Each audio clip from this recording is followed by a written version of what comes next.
Hey, good evening. Sorry for the delay. We'll get started. Okay. So before I start the today's session, um, anybody have any questions from yesterday's whatever we have seen?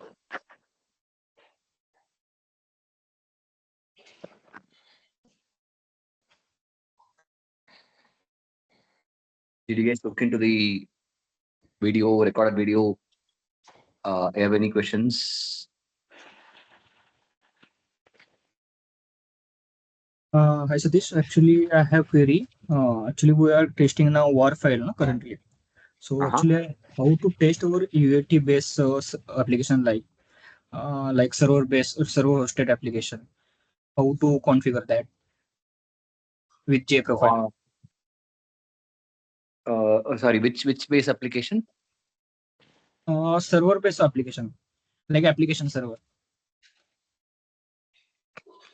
Okay. No, when you say server, is it over the web only, right?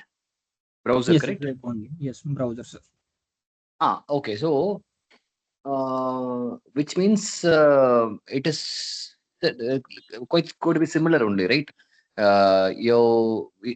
See, in my laptop, I have a server, correct? It's application server, Tomcat server, and Okay. in the startup file, I am starting the server, and then in the JProfiler, it will show the process ID. So, in your project, whenever you start your application server, a process ID will be created, and that process ID will be listed in the JProfiler automatically. Okay, but how to configure with that? Because of proxy servers, I'm not able to see in my J profile actually currently.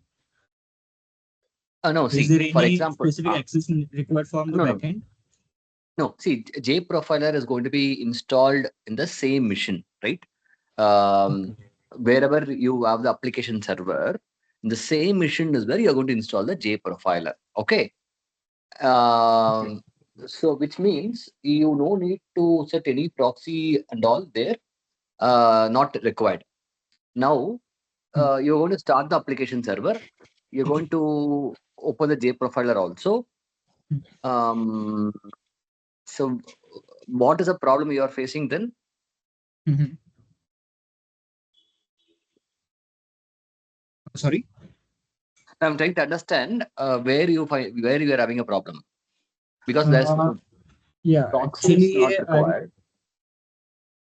actually I I'm directly open J profile without starting server like Tomcat. Okay, because I do not have this directly server access. I have only Oh, URL. okay, So that okay, time actually I'm not getting that point. okay. See, which means you're saying that the JProfiler is not downloaded in the server machine. The JProfiler Yes, correct. jpenable.exe is not executed in the machine. You're saying correct? Yes, correct, correct. That you have to do it. There is no other alternate for that. You have to work with your. See, that is why I said the prerequisite for this is you should have this in your control. One mission where you will have access to that mission where you can log in, you can start and stop, change the configuration. So you should have it. Otherwise, whoever is maintaining it, you have to ask them to download the JProfiler and attach that jpenable.exe, and then Mhm. you will be able to open the JProfiler from your UI and connect it. Okay. So that first step is you have to install JProfiler in that machine and then start your jpenable file in that machine. Okay, you mean J enable actually need to install this server side or in my system? In the server side, if you remember, I was explaining that setup, right? So Yes. there are two missions. One is your mission from where you're going to open the JProfiler UI. Mhm. Okay, another mission is going to be where the application server is running. There if you go to the JProfiler folder, Mhm. if you go to here in the bin, you will have the jpenable.exe, right? This jpenable, there it is. Yeah, this one. So on J the server enable. end, you will open this. From your mission, you will open the JProfiler UI. Do one Okay, thing. okay. Just let me know. Let me know your what is a application server, is it a Tomcat or JBoss? And No, then actually, it just currently actually it is showing at front end. It is CloudFront, AWS CloudFront. Okay. See, again, you should not do all these things in your performance environment, because in the performance environment you're going to have multiple clustered server, right? So for doing this activity, you get a separate mission for your Mm, profiling activity. You may have to talk to the team, discuss, and then say what you're going to do it. mm, Don't get go into CloudFront and all. We don't need all these things, right? We just need a one mission where mm, you can have access, where you can mm, install the your Tomcat or JBoss, and mm, then you can deploy the war file, and you should be able to do it. You don't do it in the performance environment where you have the mm. CloudFront as a Okay, okay. routing Mm. hosting servers, right? That's not going to work out. Okay, okay, okay. Hmm? Yeah. Okay. You just message me if you want a detailed instruction, right? Again, you just Mhm. message me. I'll send you a voice note. Yes, yes, I will. Yeah. Hmm. Okay. Sure. Okay. Thanks.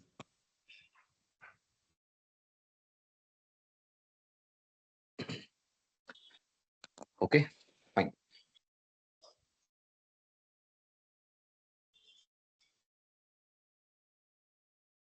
So in the previous sessions, I was talking about this stack and heap, the relationship between stack and heap, right? If you remember, I was telling you that all your primitive, like integer, character, and all, it will be stored in stack, and then all the objects, strings, arrays are going to get stored in the heap. And for whatever that is going to get stored in the heap, like your objects, your strings, arrays, all these things, it will have an address that will be stored in the stack as well. Okay. So for every object that is getting stored in heap, there will be a corresponding address, or you call it as a reference, that will get stored in the stack, and that is going to be a relationship. There's going to be a mapping between that address and your object. Okay, it is kind of identifier, like an actually every one of us have an address, right? For that, so that others can reach us. So similarly, it is kind of an address for the object. Okay. Now this relationship is going to be the beginning point for your garbage collection. Okay. If you see this diagram in the right hand side, right, you have a couple of gray and couple of red, and all the gray, if you see here, it has a connection to the stack variable. Okay, so the blue color one, and the red color one are kind of orphan objects. It is not connected to any of the stack. So which means if there is no address, nobody can reach. Right, unreachable objects. So the one which are the objects which are not having an address or not having a reference to any of the stack variable are the candidates for deletion. Okay, so what will happen is during a runtime, multiple objects will be created. The associated address will be stored in the stack. When a method is completed, obviously the variables in stack will get deleted. So once it is deleted, the objects in the heap will lose the reference. The one whatever you see here, the ones in red, right? Um, those are the one which are going to be the candidates for your garbage collection. Okay, so what will happen is, so this is the relationship which is very important between a stack and heap. Once it reaches once it loses that references, or once it loses the address, the objects in the heap will become unreachable. Once it becomes unreachable, those becomes the candidate for deletion. Okay, now what happens when it comes to the actual garbage collection process, right? There's going to be multiple stages: marking, deletion, and compacting. Okay, so the first phase is marking. Marking means, so whatever those are not reachable, right? All the red ones, or when the garbage collection runs every 5 minutes or 2 minutes or 10 minutes, right? It will go and look for the object which is not having any reference, and it will mark it. So marking is the first phase where it will identify the objects which are not having a reference, and then it will mark it. If you see in this diagram, uh, before marking and after marking, right? So the one which are not having a reference, it will go and mark it, unreferenced object. Okay, so the orange ones are unreferenced object after marking. Okay, second one is going to be a deletion. So those unreferenced objects will get deleted, will get removed from the heap. Third one is a pretty important one called compacting. Okay, so the objects are going to be of various sizes: 1 MB, 2 MB, 500 KB, 3 MB, 6 MB. So it's going to be of various size, correct? So what will happen is when the object is getting deleted, there will be a void. Correct. There will be a void um, between the existing objects. Okay. So there's something called compacting. What will happen is the um, gap in between will be um, removed, or rather, the objects will be um, moved to one side of the rack. Okay, so that it will be compacted. So objects will be made to allocated together, so that there is no space between objects. And the extreme end of the rack will have the complete spaces. So this is called compacting. Compacting is not zipping or something like that. Compacting is removing the spaces in between objects. There are two advantage. One, allocation becomes easy. So the JVM will know exactly what is the pending or what is the remaining space. Okay, and so that the allocation of object is going to be a little easy. If it is, and it is going to be effective also. Otherwise, what will happen is there will be some spaces in between. Again, some spaces in between. It will not know whether it will be able to allocate 2 MB or 1 MB or 500 KB, right? So compacting is very important exercise which JVM will do, where the space between your objects will get removed. That's what we call as compacting. For an example, right? Um, if you take just to take an example of an auditorium, okay, and there are going to be multiple rows, multiple seats, correct? And people comes in, they occupy the seats, and at some point of time it might become full, and people also go they'll probably move away from the seats, they will move out of the auditorium, and there are going to be spaces in between, right? In every row there will be two or three spaces, four space, five empty seats, three empty seats. Now, if there is a manager who is responsible for letting the people in and allocating the seats, you will find extremely difficult to know where are the spaces. If there are people with a group of 10, there may be group of 5 people who are entering. There may be people with 20 people who are entering, right? If there are spaces in between in every row, you will not know where to allocate. So you'll take time to search for spaces, proper spaces, and then even then to effectively allocate them the space, it is going to be difficult. So what you might do is you will instruct whenever a person is going to move away from a row, you will ask everybody to move onto a one side. That instruction you will give it, which means you will clearly know row 1 has 3 spaces, row 2 has 5 spaces, row 3 has 8 spaces, so that his allocation is going to be very, very fast, and seats are going to be effectively allocated. So, I mean, just a very maybe not a apt comparison, but more for your understanding, right? I'm just given that example. Compacting is removing the spaces between the objects, so that the new object allocation will be fast, and then the heap space also will be effectively used. That's a advantage of compacting. So marking, deletion, compacting are three various activity as part of the garbage collection. Okay, now in general, right, the garbage collection cycle at a very high level, you start your JVM, and then your application threads will get started. Along with that, the garbage collection threads will also get started. Okay. Because for garbage collection to work, garbage collection at the end of the day, right? Uh, if garbage collection itself is a software, it's a set of libraries, right? So garbage collection to work, it has to run in the server. For that also, it needs the threads to be available. So application thread will start, your garbage collection thread will also start, and then at some point of time, when the deletion is going to happen, the application thread will get stopped momentarily. That's what we call it as a stop the world moment, STW, or a pastime. Okay, it might be for few microseconds, few milliseconds, or for a second or 2 seconds, right? But at that time, your application will not respond, or it might not be visible for you, um, but the processing will get passed. That's why we call it as a pass time.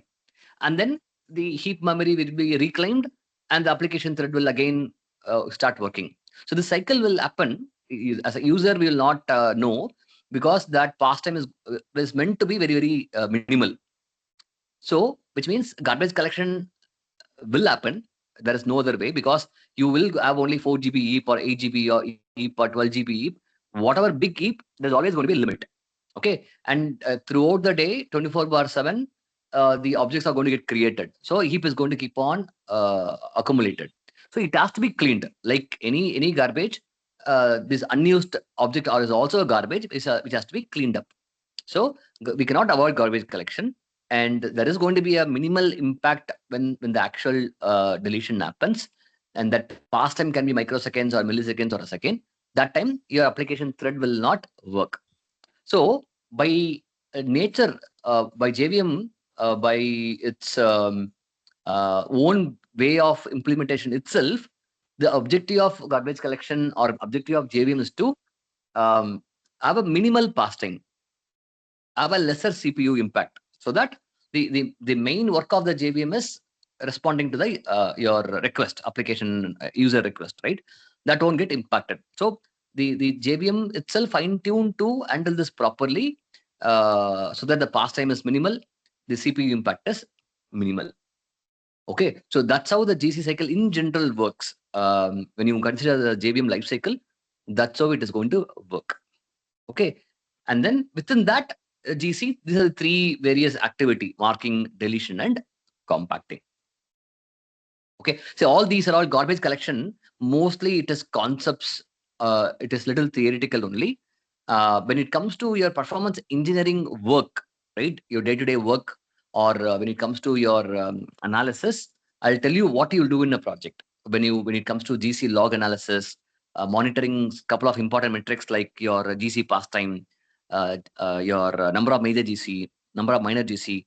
So those are the few things which you have to monitor during your load test. um, but before that, these things are going to be whatever I'm explaining today is more from a interview perspective or concept perspective. Okay, okay. Because you will not go and check whether marking is happening, deletion is happening, compacting is happening. All these things you will not monitor, because all these things are going to happen rapidly. You will not be able to go and look into all these things. Okay, yeah.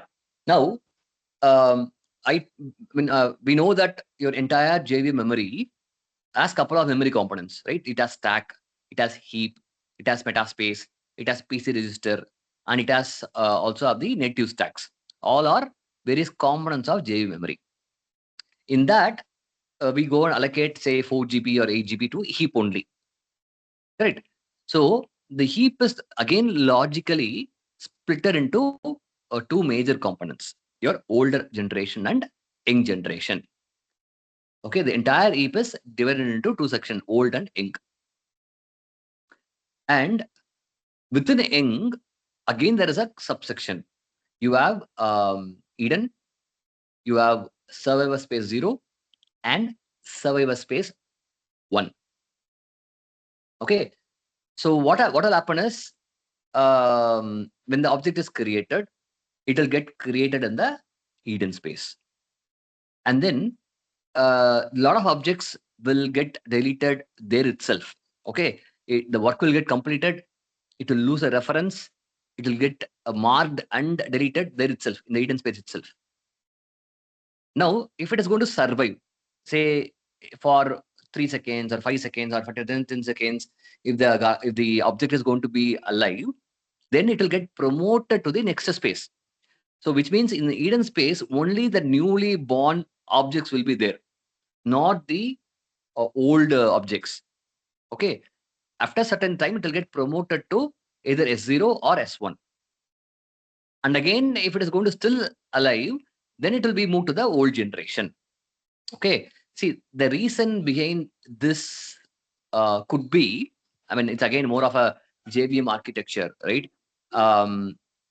Once again,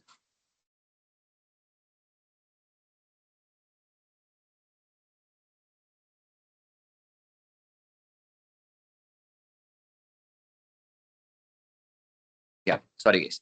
So what I'm mentioning is, this is something, the way the JVM is designed, again more from a effectively doing certain things. If you have one bigger space, right, then every object will be getting created there.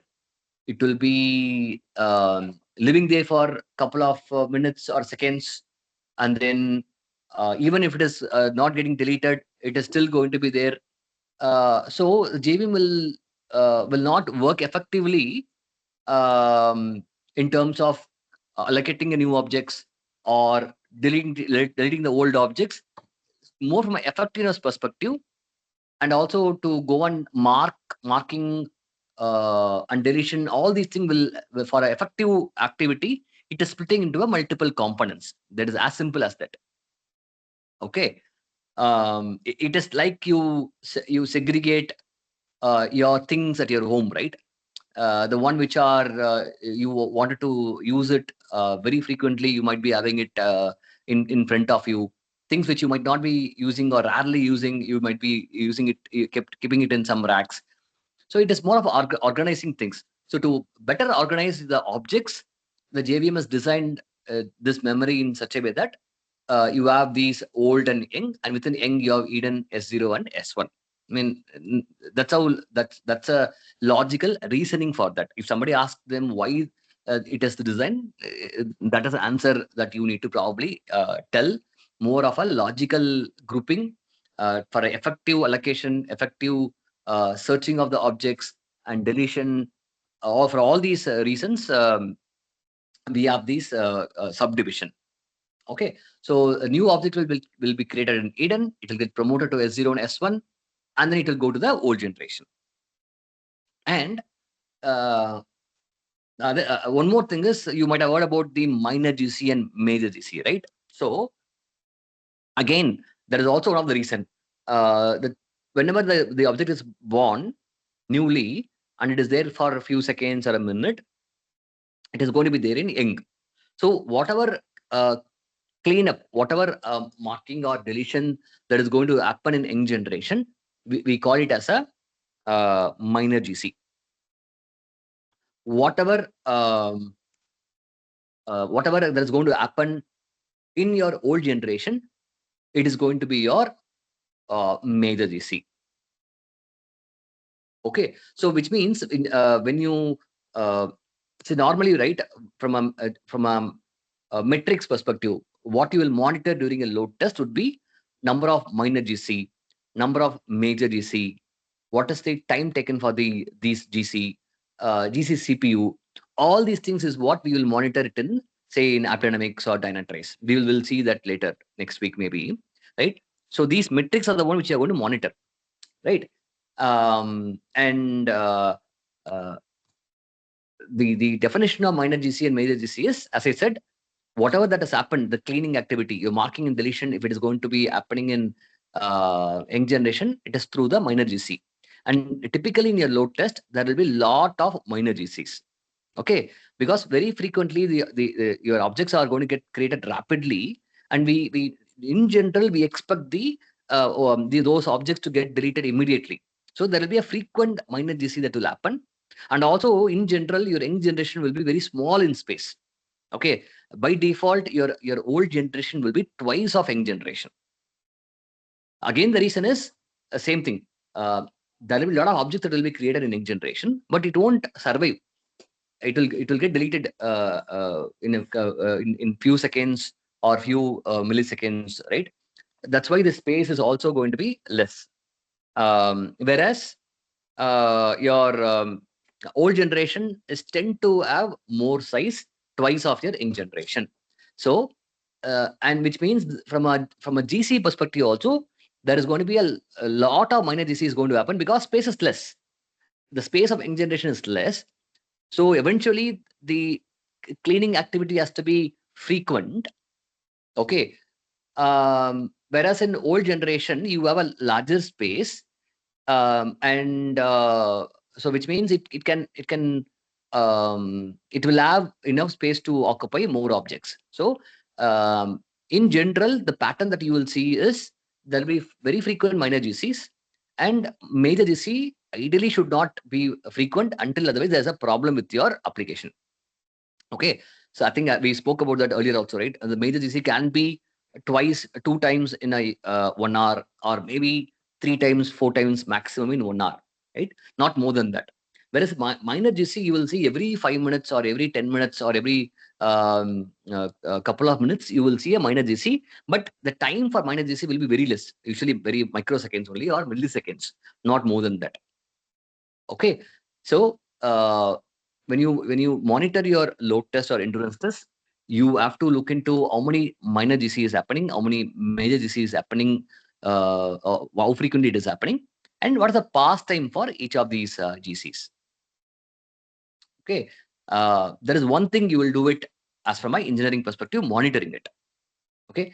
And second thing, what you will do is on the if in case something is not wrong from a GC past time, or if there's a frequent major GC, and if you see that there is no obvious memory leak and all, then you may have to see whether you can apply certain flags. I'll talk about the flags probably tomorrow, all the tuning flags. Okay. Um, yeah, I'll probably try to see whether I can start something on tuning flag today or tomorrow I'll do it. Before that, I was talking about this minor GC, major GC, past time and all, right? All these things will be available in the your log, GC log, okay, garbage collection log. Okay. So your tools like AppDynamics or Dynatrace, any tool is going to look into the log, and then it is going to grab the data, and it is going to provide you those metrics in the UI. Okay. Let me see if I can run some GC log and then show you. So GC log in a project, you cannot you cannot go and look into it because it is going to be a lot of data that is going to get printed every second in the log file. So ideally, you will not be able to go and read that log and then able to understand that is no way it is possible. Okay. So all this tool will go and take the data from the GC log, and then it is going to provide you all these metrics as a chart, right? You will see x-axis will be time and y-axis will be frequency of major GC, frequency of minor GC, past time. All these things you will see visually.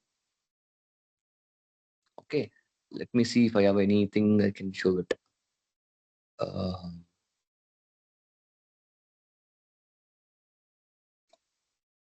6.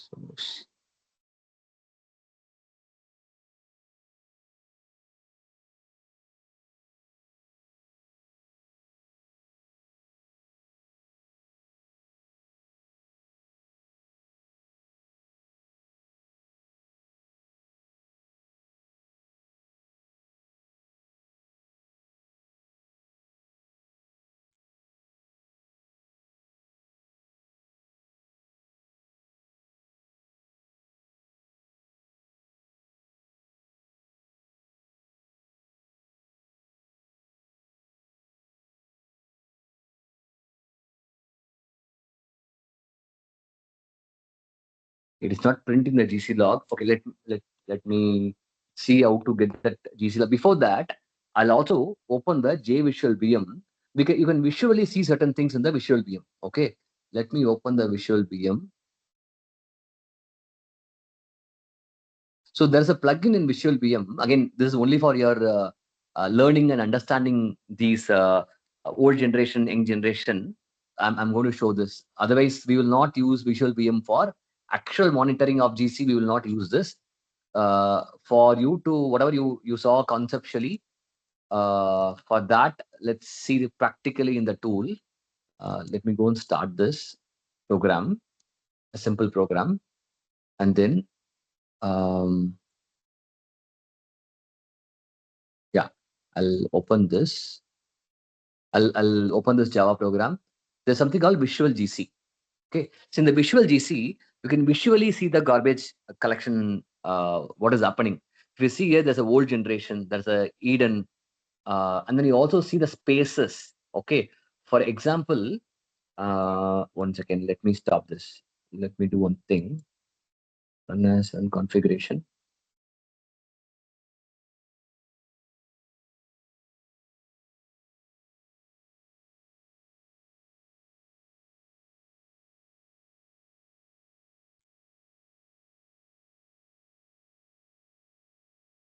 Okay, so if you open the Visual GC here and then go and select the program,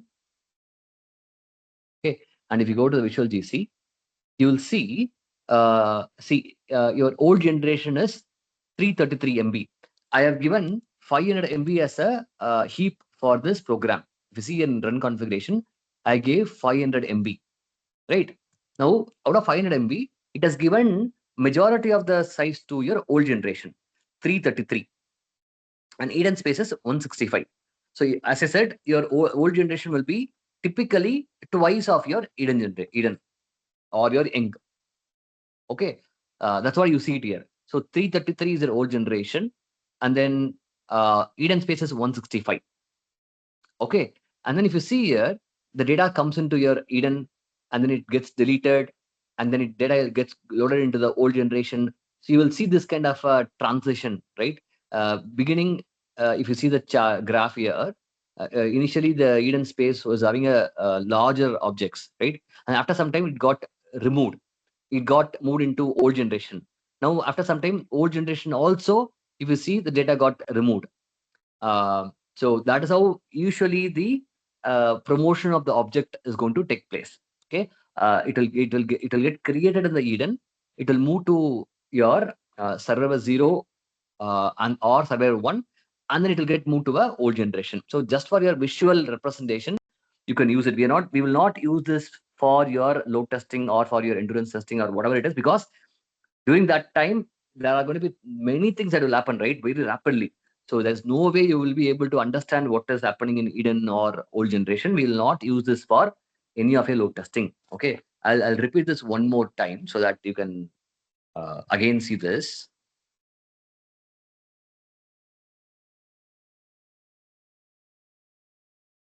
So, sir, if object has a reference, it will go to the survivor, right? Correct. It will go to a survivor, and then it will go to old generation also. Okay. It will get promoted from Eden. Something will get promoted to the S0 or S1, and from there it will get promoted to the old generation. For example, now if you see, there's a good number of objects that are there in the Eden. Now, if you see in the Eden got deleted. If you see the left hand side, right, Eden, now there is nothing. It got promoted to a old generation. Momentarily it was there in S0, and then it got moved to the your old generation. Okay, so that's how the promotion of object is going to be. Okay, but again, we will not monitor this at all any point of time during your load testing. This is only for your, I mean, how the Eden space is getting allocated with the memory. Old generation is twice of Eden space. I was just explaining you theoretically, right? For you to visually see it, I'm showing it here. So old generation is 333 and Eden space is 165. Okay, now there are tuning flags available. In case, I'll tell you when to apply those flags tomorrow. So in case if you wanted to increase your young generation, okay, if you want to have more space to young generation, or equal, if you want to distribute equally to both young and old, there are flags like there's something called new ratio. Okay, so if you go and apply this flag called new ratio is equal to 1. if an XX new ratio is equal to 1, it will try to give a somewhat equal size to both your young and old. So now visually, let's go and look into it, how that this is going to change.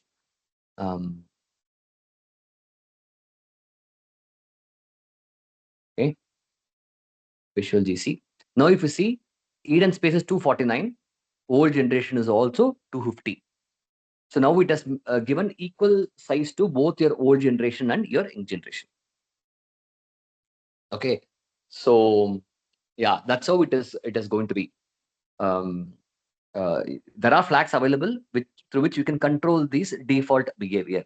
One such flag is new ratio. I'll tell when to apply these flags tomorrow, but more from visually seeing it, I apply this flag -xx new ratio is equal to 1, which will give you which will split the overall heap into equally to your young and to your old generation. So, sir, does Eden space delete the object faster than old generation? Sorry, repeat it. So, so Eden space deletes the object reference faster than the old generation? Okay, this is how the cycle is going to be, right? Your objects are going to get created in the Eden, that you Right. understood, right? Yeah, right. Yeah, object, correct. Yeah. Okay. Yeah, I Okay. get it. Okay. So it might get deleted there itself. Mhm. If it is going to live, then it will get promoted to other area. Yeah, sir, space one. Then it will promote it to the old generation.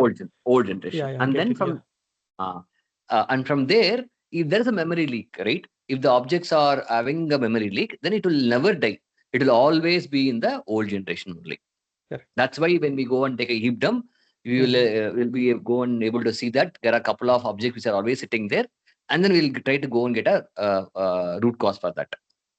Yeah. So whenever a new object is created, it is stored in the hidden space. Yeah, I get it. Okay, yeah. Okay, Yeah, Satish. fine. Uh, Satish, Go ahead. you told like in Dynatrace, you told me like after that, like a number of major GC count and number of minor GC count and CPU and everything. But based on this count, what we can show to the client or customer, like a number of this many of major happened, this many of minor happened, like that. So what is the advantage actually? I don't know. Yes. See, when you run a load test, right? You have to monitor certain things. I'll be covering that anyway next week. Since you asked the question, so we'll be reporting your heap utilization, thread utilization, your CPU utilization. Along with that, you'll also be reporting what is your GC time, or how much, what is the frequency of major GC, what is the frequency of minor GC. All these are all standard metrics that you have to publish for every load test. You should have a baseline for all these metrics, right from your infrastructure monitoring, where you will look into the host level CPU, host level memory, and your network utilization, disk utilization at an infra level. When it comes to application level, you will be reporting your thread utilization, your application CPU utilization, your heap utilization, and a couple of these metrics from a GC. All these things you have to monitor, and you have to take a baseline, and you have to get it for every load test or every performance testing you are doing it, right? So this will give you the indication of how good your application server's health is. Your EP utilization might be very high, or your GC time might be at 3 seconds or 4 seconds, or there will be frequent GC happening. So you should know what is the pattern for your application. For example, there might be frequent major GC also, but it is not impacting my overall application response time. Then it's okay. It's the nature of the application, right? As long as it's not impacting my response time, I don't have a problem. Okay. So there is not going to be a very stringent SLA, but you have to monitor all these things and get these metrics for every load test. That's how we do it. And to monitor this GC related data, we use Dynatrace or AppDynamics or any other tool which can provide this data. Okay, Satish, I got it. But if it is impact So what will happen? Like for example, like any major CC or not, if it's any one is the impact like that, it will impact the application. Like Yes. that. So for example, see, the pass time is going to be high. Okay. Um, when the pass time is going to be high, as I told, it is going to stop your application thread for that momentarily for 250 milliseconds or 1 second. So which means when you correlate your pass time with your load runner Jmeter response time, for example, at 8:30 there is a major GC, and that major GC's pass time is say 6 seconds. Okay, so between 8:30 to 8:33 or 8:30 to 8:40, if you go and look into the load runner report, and then when you zoom in that time interval between 8:30 or 8:25 to 8:40, then you have to see during that window what is your response time. What was a spike in your response time for all transactions? Okay, there will be a spike. I mean that we cannot avoid it, but that spike was there for how much time? Is it there for 5 seconds, 10 seconds, 20 seconds, or a minute? That is what you need to monitor. If it is just going to be there for 10-15 seconds, if there is a spike, there will be a spike. That's okay, right? But if that spike is going to be there for 30 seconds, more than 30 seconds, then what will happen is during the 30 seconds, whoever the user is going to use the application, they will see a very slow response for their transaction. Okay, so you have to correlate your GC pass time. If it is high, you have to correlate that to your load runner response time during that interval. But only thing is your load runner or Jmeter, right? Wherever you're monitoring it, after the test is completed, if you see the report, you will not see any problem. Your average response time will be good, 90% will be good, and your response time graph also, right? It will be little smoothened only because it won't give spikes and all that easily. There are a lot of iterations you have run in 1 hour. You might not see even that spike at 8:30, but you go and zoom it. You check the that major GC time at 8:30 in your Dynatrace or AppDynamics. Come to load runner or Jmeter, and then at 8:30 zoom in that. You filter that time between 8:25 to 8:40, and then check what is your response time. If it is high, then you have to see how you can probably try to reduce the pass time. Okay. Um, this is clear, right? Before I go to how to reduce the pass time, Yeah, got it. you could able to understand the impact, right? Yes, yes, Satish. Yeah. So So, to Satish, reduce the I yeah, have yeah, a please, please. question. So, can we say like if the frequency of minor and major GC happening is less, so eventually it will result in better application performance?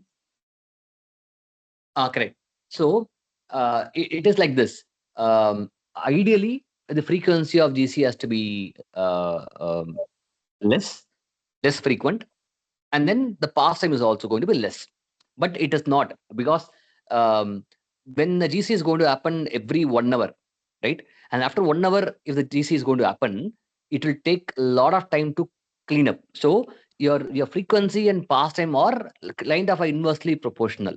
Okay, so uh, but definitely both will have an impact. Certain level, it will have an impact to your performance, which cannot be avoided. So you can control the frequency.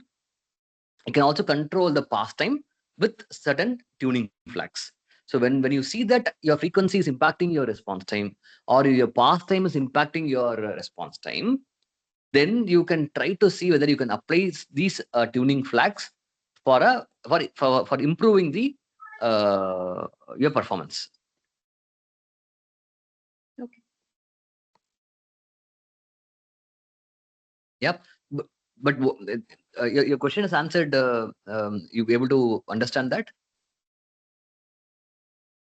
No, I was like more concerned about if the frequency is less. So, like if we say if the frequency of major and minor GC is happening less, so will it result into a better applications performance? Yes, yes, yes.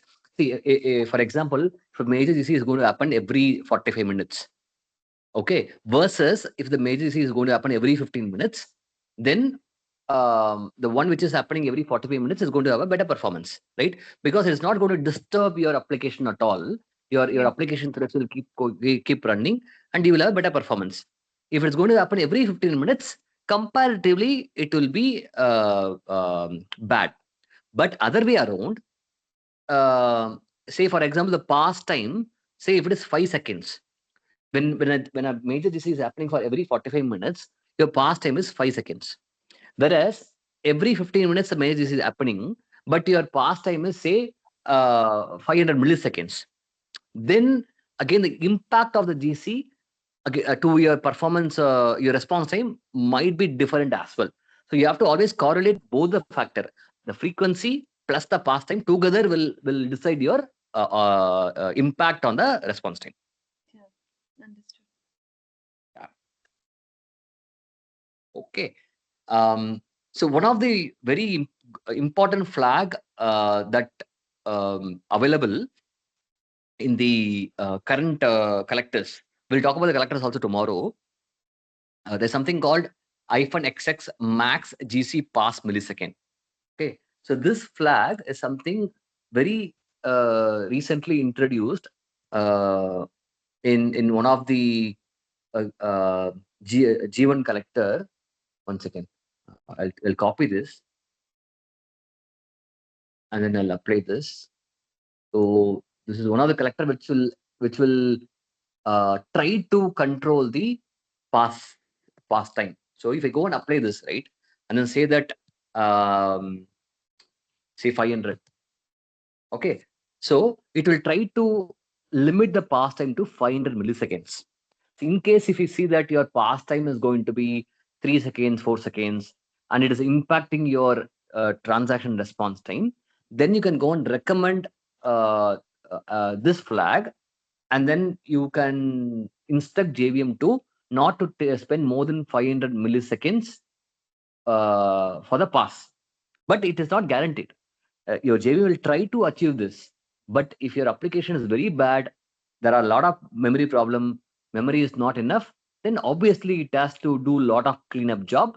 That time it won't respect these flags. In ideal condition, it will try to achieve this pass time of 500 milliseconds. Okay, so one of the very good tuning flag that can be recommended to reduce your pass time is max GC pass millisecond. Okay. Yeah, probably the other flags and collector I'll probably teach tomorrow. I'll take a pass. Others have any question on the object promotion overall? Um, what is GC? What is happening within the GC? Anybody have any questions, guys? Please ask.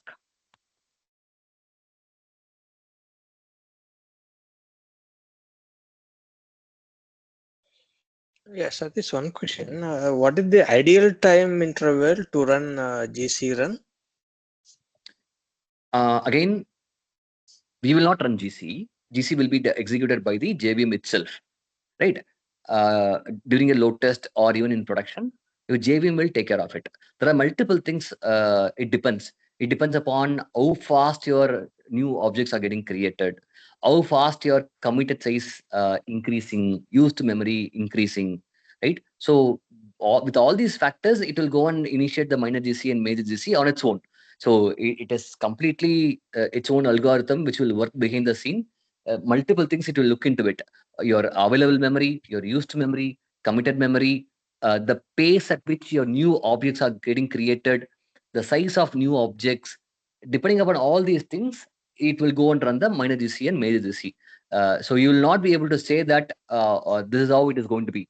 And you can also not going to go and define the frequency at all by yourself. You cannot go and say right every 10 minutes, every 20 minutes. All these things No, are no. all not possible. Yeah, fine. But okay, maybe consider that it is designed inside the algorithm. What would be the time it might be given inside the algorithm? No, there even inside the algorithm there won't be time. Ideally, the algorithm could be, as I said, right, it will go and check your available memory. It will go and check your used memory. It will go and check how fast the new objects are getting created. See, simple as that, right? If I or you have to rearrange your room, what you will see, what is the space available in your room, how many new things are you getting for your room. Depending upon that, you will be cleaning up your room frequently, right? Very simple logic only. So JVM algorithm is also will be in such a way that it will check for, okay, how many spaces still available for me, at what pace the new objects are getting created, and how effectively the objects are getting removed. That way, with that as an algorithm, it will go and do a cleanup. So inside the algorithm also, they will not specify the time and all. It will be based on these factors only. Okay. See, there's one another flag called um, initiate GC. Let me go and check that. What is that flag? EAP occupancy, initiating EAP occupancy percentage. There's a flag called initiating EAP occupancy percentage. So by default, your GC will start um, uh, when the available memory crosses 45%. Okay, but that behavior you can go and you can change. You can go and say that no, don't wait for 45% and all. That is a riskier one. For my application, you start your activity at 30% itself or 20% itself. That you can apply as a flag. So by default, the algorithm will behave in such a way that whenever a used memory is going to go beyond 45%, it will start doing the cleanup work. So those are the algorithms that will be there. Not at the time based, it will be more of a usage based.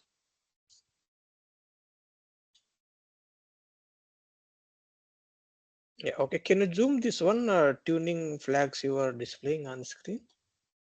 Yeah, I'll explain that anyway tomorrow. All Okay. these tuning flags, why we will be using, when we will be using, I'll explain it tomorrow.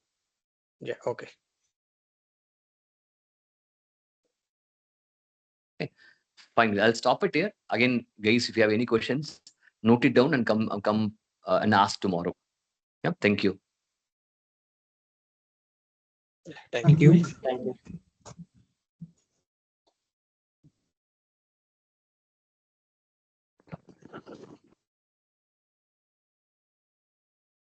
Yeah. Bye, guys.